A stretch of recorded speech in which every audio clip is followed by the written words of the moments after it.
오늘 우리에게 주신 하나님 말씀은 구약성경 1311쪽에 있는 학개 2장 1절에서 9절까지 말씀입니다.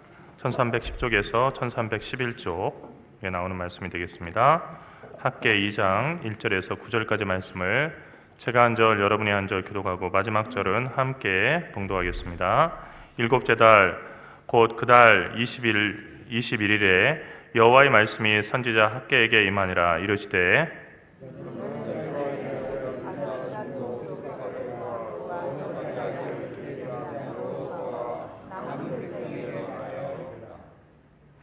너희 가운데 남아있는 자 중에서 이 성전의 이전 영광을 본 자가 누구냐? 이제 이것이 너희에게 어떻게 보이느냐? 이것이 너희 눈에 보잘것없지 아니하냐?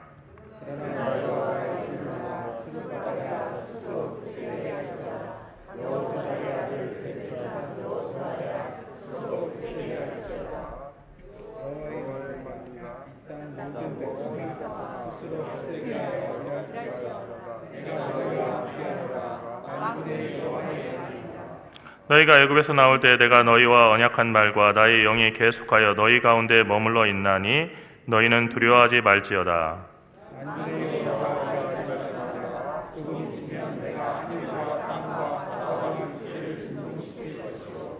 또한 모든 나라를 진동시킬 것이며 모든 나라의 보배가 이르리니 내가 이 성전의 영광이 충만하게 하리라. 만군의 여호와의 말이니라.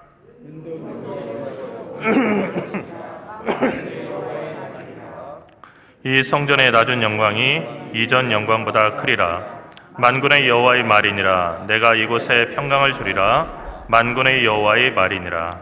아멘. 세상에는 우리가 통제할 수 있는 일도 있고 또 통제할 수 없는 일이 있습니다. 통제할 수 없는 일에 우리가 더 많은 가치를 부여할수록 그 일을 통제할 힘은 더 적어집니다. 이 말은 그리스의 철학자 에픽토테스가 한 말입니다. 살다 보면은 우리에게는 답이 보이지 않는 그런 상황들이 너무 자주 펼쳐집니다. 이렇게 고민하고 저렇게 고민해도 도저히 답이 없는 것입니다. 세상에는 우리가 바꿀 수 있는 일도 있지만 바꿀 수 없는 일도 있습니다. 바꿀 수 있는 것을 바꾸기 위해서는 용기가 필요합니다. 반대로 바꿀 수 없는 것은 받아들이고 수용해야 하는데 그 과정에서 우리는 인생에서 또 필요한 아주 중요한 가치인 겸허함을 얻게 됩니다. 지혜란 것은 자신이 바꿀 수 있는 것과 바꿀 수 없는 것을 구별할 수 있는 힘입니다. 여러분, 우리가 신앙생활 한다고 하는 것은 우리가 해야 될 일은 우리가 하지만 하나님께 맡겨야 될 것은 하나님께 맡기고 그분의 능력을 힘입어 살아가는 것을 의미합니다. 왜 삶이 어렵습니까? 우리에게 맡겨진 일도 있는데 하나님께 맡겨야 될 일을 마치 내일인 것처럼 그렇게 짊어지고 가려고 하기 때문에 우리의 인생이 무겁고 또 힘든 것입니다. 하나님이 하실 일을 하나님께 맡겨드리고 믿고 기다리고 그리고 우리가 해야 될 일을 스스로 감당할 때 우리 인생은 보다 기쁘고 또 즐거운 그런 삶이 될 수가 있습니다. 젊음이라고 하는 것은 결코 나이라고 하는 숫자가 아닙니다. 청년과 노인의 결정적인 차이는 도전과 실패를 두려워하느냐 그렇지 않느냐입니다. 청년은 도전과 실패를 두려워하지 않고 계속해서 무모할 정도로 도전을 합니다. 아직 도전하고 실패한 경험이 많지 않기 때문입니다. 하지만 시간이 지나 청년도 노인이 되면 도전과 실패를 두려워하는 그런 나이가 됩니다. 살아오면서 경험한 실패의 무게가 가랑비에 옷 젖듯이 노인이 된 청년의 마음을 무겁게 하고 두렵게 하기 때문입니다. 젊은 시절에는 뭐든지 다 할 수 있다고 하는 자신감이 우리 마음에 충만하지만 노인이 되면은 이것도 할 수 없고 저것도 할 수 없다라고 하는 절망감이 쉽게 우리들의 마음을 가득 채우게 됩니다. 나이가 들었으니까 당연한 변화가 아니겠는가 생각하겠지만은 문제는 마음이고 문제는 생각입니다. 도전과 실패를 두려워한다고 한다면 아무리 육신이 젊더라도 그 사람은 노인이고 도전과 실패를 두려워하지 않는다고 한다면 육신이 늙었지만은 그 사람은 청년이라고 하는 것이 성경의 관점입니다. 헨리 포드는 당신이 할 수 있다고 믿든 할 수 없다고 믿든 믿는 그대로 될 것이다 라고 이야기했습니다. 여러분이 잘 아는 것처럼 헨리 포드는 포드 자동차의 창업주입니다. 포드사의 자동차 모델 T는 오늘날의 포드 자동차를 있게 한 대표적인 그런 자동차였습니다. 그리고 전 세계에서 최초로 대량 생산된 차였습니다. 이 차의 모델 이름이 모델 T인데, 그런데 왜 이름이 모델 T인 줄 아십니까? 처음에 헨리 포드는 모델 A에서 시작을 했습니다. 모델 A를 만들어서 팔려고 했습니다. 하지만 실패했습니다. 그런 다음 모델 B를 갖다가 만들려고 했습니다. 그것도 실패했습니다. 그 다음은 여러분이 아실 거예요. C도 만들었고 D도 만들었고 E도 만들었고 F도 만들었는데 다 실패했습니다. 그렇게 20번의 시도 끝에 19번의 완벽한 실패를 극복하고 나온 차가 영어의 알파벳의 20번째 글자인 T를 붙인 모델 T였습니다. 19번의 실패에도 헨리 포드는 변함없이 할 수 있다고 믿었기 때문에 모델 T라고 하는 그런 자동차가 나올 수 있게 된 것입니다. 어린아이는 계속 넘어지면서도 다시 일어나기 때문에 걸음마를 배웁니다. 어린아이가 걸음마를 배우면서 넘어진다고 해서 부끄러워하지 않습니다. 어린아이는 문법과 발음의 실수를 부끄러워하지 않기 때문에 언어를 빨리 배웁니다. 그 어미 변화를 어떻게 해야 되고 존댓말은 어떻게 해야 되고 발음은 어떻게 해야 되고 전혀 맞질 않습니다. 엉뚱한 말, 엉뚱한 발음도 합니다. 하지만 실패를 두려워하지 않기 때문에 아이는 계속해서 연습을 하고 그러다 보면은 어른들이 깜짝 놀랄 말을 하게 되는 것입니다. 실패를 두려워하지 않고 다시 도전할 수 있다는 것이 젊다라고 하는 말의 정의입니다. 나이를 먹어서 외국어를 배우는 것이 어려운 것이 아닙니다. 실패하지 않으려고, 실수하지 않으려고, 그래서 부끄러워하지 않으려고 도전을 꺼리다 보니까 잘 배우지 못하는 것입니다. 우리가 항상 젊음을 유지하고 산다고 하는 것은 흔히 생각하는 것처럼 겉껍데기인 외모를 젊게 유지한다는 그런 뜻이 아닙니다. 온몸이 근육으로 덮이고 그리고 피부가 탱탱하다고 해서 그 사람이 젊다는 것은 아닙니다. 진짜 젊다는 것은 한 번도 실패하지 않은 것처럼 새롭게 도전하고 그 과정을 통해서 배우는 일을 두려워하지 않는 마음의 자세가 여전히 그 마음 가운데 남아있는 것입니다. 가나안 땅 정복 당시 여호수아와 갈렙은 다른 10명의 정탐꾼과 함께 40일간 가나안 땅을 정탐하고 돌아왔습니다. 모든 정탐꾼이 하나같이 말한 것은 그 땅은 하나님께서 말씀하신 것처럼 참으로 젖과 꿀이 흐르는 좋은 땅이라고 하는 점이었습니다. 하지만 여호수아와 갈렙을 제외한 10명의 정탐꾼은 가나안 땅의 사람들에 비하면 이스라엘 사람들은 메뚜기와 같아서 결코 그 사람들을 싸워 이길 수 없다라고 보았습니다. 하나님께서 이 두 부류의 사람들에게 어떤 운명을 주셨습니까? 그것은 우리가 잘 아는 것처럼 여호수아와 갈렙이라고 하는 사실은 6분의 1밖에 되지 않는 소수의 이 사람들은 가나안 땅을 정복하고 가나안 땅에 들어가게 하셨지만 이 10명의 현실적인 사람들, 매우 현실에 근거한 부정적인 관점을 가졌던 사람들은 단 한 사람도 가나안 땅에 들어가지 못하게 한 것입니다. 왜 못 들어갔습니까? 자신감이 없고 용기가 없고 소극적해서 그랬을까요? 그렇지 않습니다. 중요한 것을 하나를 놓쳤기 때문입니다. 하나님께서 그 땅을 주셨다라고 선언해놨는데 그 말씀에도 불구하고 하나님의 말씀을 의지하지 않고 자신들은 땅을 차지할 수 없다라고 이렇게 이야기한 것 자체가 하나님을 믿지 못한 것이기 때문입니다. 결국 이 사람들이 가나안 땅에 들어가지 못한 것은 믿음이 없었기 때문입니다. 믿음이 없었기 때문에 가나안 사람들과의 싸움을 겁내고 피한 것입니다. 이사야서의 말씀처럼 여호와를 앙망하는 사람은 그 나이와 상관없이 항상 새 힘을 얻습니다. 그래서 독수리가 날개치며 오름 같고 다른 박질하여도 곤비치 않고 걸어가도 피곤치 않는 힘을 공급받는다고 성경은 이야기하고 있습니다. 오늘 수능을 보는 학생들을 대상으로 한 9월 모의평가가 있었습니다. 수능 시험이 임박한 시점, 이제 2달도 채 남지 않은 그 시점에 치룬 시험인 만큼 오늘 시험의 결과에 따라서 학생들은 불안해하기도 하고 또 희망을 갖기도 할 것입니다. 그런데 부모들까지 이 시험 결과에 따라서 전전긍긍해서는 안 되겠습니다. 자녀를 큰 그릇으로 키우려면 부모가 먼저 큰 그릇이 되어야 됩니다. 부모가 정말 자녀를 위한다고 한다면 자녀가 한 번도 실패하지 않거나 그리고 한 번도 좌절하지 않고 승승장구만 하면서 성장하기를 기도해서는 안 되겠습니다. 다만 7번 넘어질지라도 8번째 다시 일어설 수 있는 사람이 되게 해달라고 하나님께 그렇게 기도해야 될 것입니다. 그리고 기다려줘야 합니다.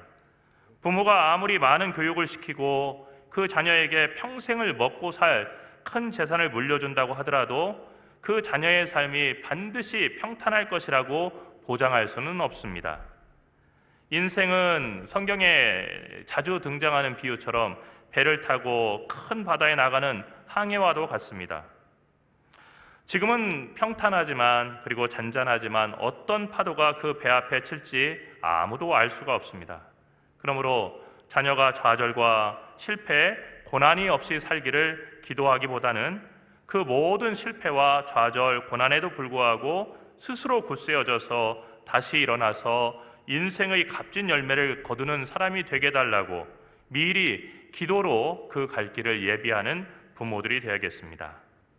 오늘 말씀을 보면 하나님께서는 유다 총독 스룹바벨과 대제사장 여호수아와 그리고 유다 백성들을 향해서 3번에 걸쳐서 스스로 굳세게 하라, 스스로 굳세게 하라, 스스로 굳세게 하라 라고 말씀하셨습니다. 혼자 힘을 내서 굳세어지라는 그런 말씀이 아닙니다. 3번째로 나오는 스스로 굳세게 하여 일할지어다 라고 하는 말씀 뒤에는 중요한 이유가 나옵니다. 첫 번째 이유는 내가 너희와 함께 하노라 라고 하는 이유입니다. 하나님이 함께 하시기 때문에 그렇기 때문에 스스로 굳세어지라는 것입니다. 하나님이 함께 하신다는 것은 하나님께서 도와주신다는 것입니다. 두 번째 스스로 굳세게 하라라고 하는 그 말씀의 이유는 5절의 말씀처럼 너희가 애굽에서 나올 때 내가 너희와 언약한 말과 나의 영이 계속하여 너희 가운데 머물러 있나니 너희는 두려워하지 말라라고 하는 이유가 들어있는 겁니다. 그러니까 출애굽을 할 때 하나님이 광야에서 주셨던 그 약속이 변치 않는다는 겁니다. 여러분 이 말씀이 얼마나 중요한 줄 아십니까? 여러분 하나님의 그 언약, 약속이 바로 이 구약과 신약의 그 말씀인데 그 말씀이 어제와 오늘이 다르다고 한다면 어떻게 이 말씀을 의지할 수 있겠습니까?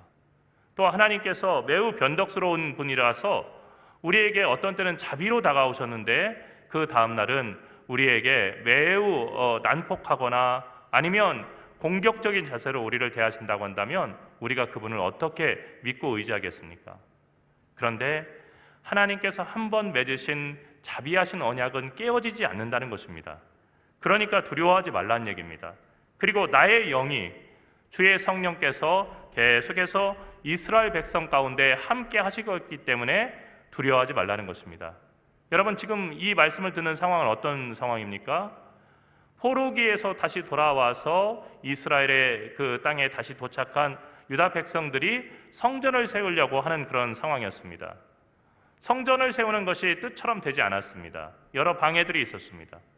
그런데 여러 가지 객관적인 상황에도 불구하고 하나님은 내가 너희와 함께하고 그리고 애굽에서 나올 때 너희들에게 줬던 약속 변함없고 그리고 나의 영이 너희 가운데 머물러 있다라고 얘기한 것입니다. 그리고 마지막으로 어떤 것입니까? 그것은 7절의 말씀에 보니까 또한 모든 나라를 진동시킬 것이며 모든 나라의 보배가 이르리니 내가 이 성전의 영광이 충만하게 하리라. 그리고 8절의 말씀에서 은도 내 것이요 금도 내 것이니라. 무슨 얘기입니까?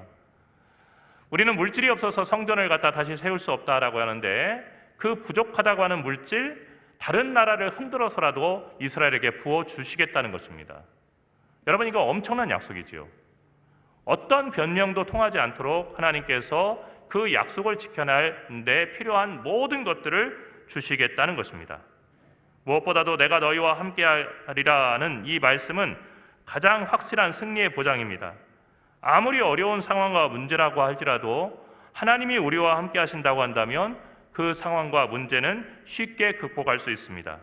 반대로 아무리 쉬운 상황과 문제라 할지라도 여러분 이스라엘이 가나안을 정복할 때 아이성과의 싸움을 기억하시죠? 너무나 우습게 봐서 뭐 저 정도는 식은 죽 먹기지 해서 병력 전체를 보낸 것도 아니고 일부를 보내서 몇천 명이서 한번 해결해 보자 생각했지만 그 성에서 대패했습니다. 하나님께서 함께하지 않으신다고 한다면 당연한 승리는 없다는 것을 이스라엘 백성들은 아주 뼈저리게 느끼게 됐습니다. 그래서 성경은 범사에 하나님을 인정하라고 조언하는 것입니다. 범사에 하나님을 인정한다. 모든 일에 하나님을 인정하는 대표적인 행위는 바로 하나님께 기도로 우리의 문제와 상황을 아뢰고 우리의 소원과 간구를 드리며 주님의 도우심과 능력을 구하는 것입니다.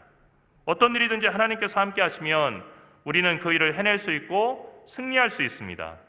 하지만 반대로 어떤 일이든지 하나님께서 우리를 떠나시거나 외면하시고 또 하나님의 영을 거두시면 우리는 그 일을 당연히 해낼 수 있는 일이 하나도 없다는 것입니다. 우리의 지혜와 경험을 다 모아도 그 일은 패할 뿐입니다. 여러분, 이스라엘 백성이 주변 민족들의 반대로 성전 건축을 멈춘 시간이 16년이었습니다. 16년이면 막 태어난 아기가 자라서 고등학교 1학년 학생이 될 그런 나이입니다. 사실 우리 교회도 지어질 때 지하층을 갖다 짓고 철근이 나와 있는 그 상태로 오랫동안을 갖다가 1층을 올리지 못한 채 있었습니다.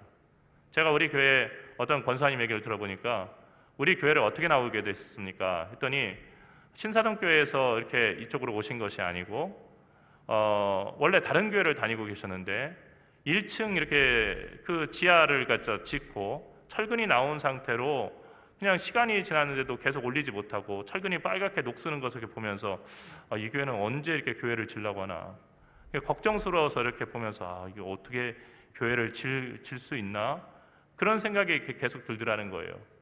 교회를 갔다 올 때마다 우리 교회 앞을 지나면서 계속 보게 됐는데 그래서 도저히 안 돼가지고 마음에 감동이 있어서 건축 헌금도 드렸는데 나중에는 내가 이 교회를 다녀야겠다 하고 생각해서 그때부터 우리 교회에 등록해서 다니게 됐다는 겁니다.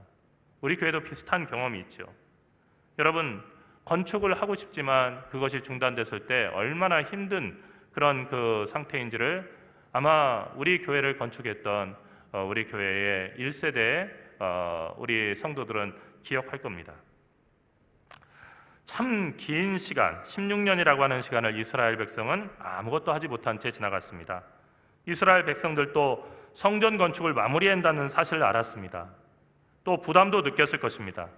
하지만 아무 일도 안 한 채 16년이 지났습니다. 주변 민족들이 약탈하거나 돈이 부족해서 그랬다고 변명했겠지만 사실 그것은 본질이 아니었습니다. 이스라엘이 성전 건축을 16년이나 멈춘 진짜 이유는 믿음이 없었기 때문입니다. 하나님의 약속을 믿지 못했고 하나님이 함께 하신다는 걸 믿지 못했고 하나님이 필요한 물질을 채워주시리라고 하는 이 약속을 믿지 못했기 때문에 움직이지 못했습니다. 하나님이 함께 하시고 하나님이 이 일을 이루시도록 도우신다고 하는 믿음이 없었기 때문에 그들은 성전을 건축하지 못한 채 16년을 허송세월했던 것입니다. 그런데 여러분, 건축이 중단된 성전은 오늘날에도 많이 있습니다. 교회의 예배당 건물을 말하는 것이 아닙니다. 또 개척교회 신축 공사가 중단됐다는 걸 얘기하는 것이 아닙니다. 고린도전서 3장 16절을 보면 바울은 너희가 하나님의 성전인 것과 하나님의 성령이 너희 안에 거하시는 것을 알지 못하느뇨라고 말했습니다. 그러니까 우리가 성전이고 우리 몸이 하나님의 성령이 거하시는 전이라 하는 것입니다. 하나님이 진정 세우시기 원하시는 성전은 콘크리트와 벽돌로 쌓아 올린 건물이 아니라 성령의 전인 우리 자신입니다. 성 프란치스코의 전기를 보게 되면 그가 고향에 있을 때 하나님의 음성을 들었는데 성전을 회복하라는 그런 음성을 들었습니다. 그가 가만히 둘러보니까 자기 그 고향에 예전에는 성당이었었는데 더 이상 쓰지 않아서 거의 폐허가 된 그 성당이 있었습니다.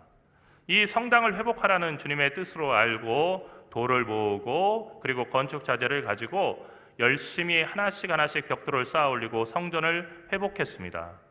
그래서 이제는 미사를 드릴 수 있는 그런 성당이 되도록 완성을 한 날 하나님께 기쁨으로 이 성전을 드립니다 하고 그렇게 기도했다고 합니다.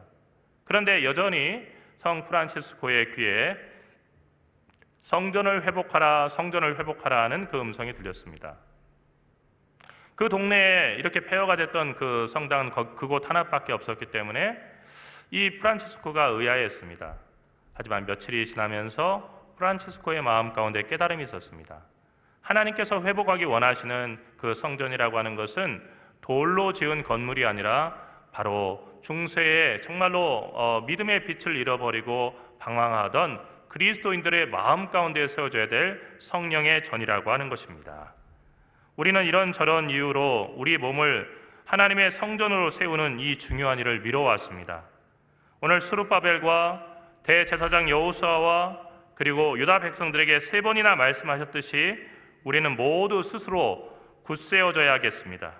그래서 멈추었던 성전 건축을 다시 시작해야 합니다.